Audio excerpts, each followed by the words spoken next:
సాయంత్రం మళ్ళీ 6 గంటలకి పూజ ఉందని చెప్పేసి అన్నారండి. కాకపోతే ఎవరికీ ఓపిక లేదు. పిన్ని అయితే నేను వెళ్ళలేనంది. పెద్దమ్మ చేయకూడదు కదా! ఇంక అమ్మ కూడా వెళ్ళలేదు. సరే మీరిద్దరు వెళ్ళేసి రండి అని చెప్పేసి మాకైతే పెట్టేశారండి. కానీ మనకెక్కడ లేని బద్ధకం కదా! శారీస్ కట్టుకొని రెడీ అవ్వడానికి. మేము వెళ్ళలేము. మేమిద్దరం ఎలా ఎళ్ళగలము అని చెప్పేసి మేము అనుకుంటూ ఉన్నాము.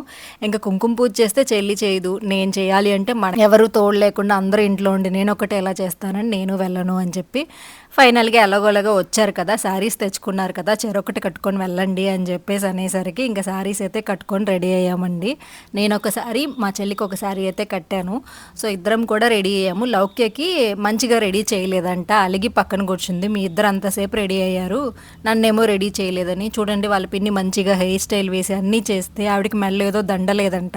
నువ్వెలా మర్చిపోయావని నా మీద గొడవేసుకొని మాకు ఫోటోస్ తీయమంటే తీయలేదు. అమ్మ వాళ్ళేమో రిలాక్సింగ్‌గా ఇంట్లో పడుకుంటున్నారండి. సర్లే ఇంట్లో ఉంటే వాళ్ళు వంట చేయాలి. మేము అక్కడికెళ్ళి జస్ట్ కొంసేపు కూర్చున్నాం అనుకోండి. హ్యాపీగా ఇంటికొచ్చేయొచ్చు కదా! జస్ట్ ఫర్ జోక్ అండి. మనం ఉన్నంత పెద్దగా చేసేదేం లేదు కానీ కాకపోతే శారీస్ ఉన్నాయి కదా! చెరొకటి కట్టుకొని అలా కొంసేపు చిన్నప్పుడు శారీస్ కట్టుకోవడం అంటే చాలా ఇష్టం. ఇప్పుడు శారీస్ కట్టుకునే ఏజ్ వస్తే ఎందుకో కట్టుకోలేకపోతున్నాము. ఫైనల్‌గా టెంపుల్ దగ్గరికెళ్ళి ఒక అర్ధగంట అయితే అక్కడే ఉన్నామండి. తర్వాత అయితే ఇంటికొచ్చేసాము. ఇంటికొచ్చేసరికి అమ్మ వాళ్ళు వంట చేసేసారు. తినేసి శారీస్ చేంజ్ చేసేసుకొని అలా నిద్రపోయామనమాట. వీడియో నచ్చిందా? లైక్ చేయొచ్చు కదబ్బా!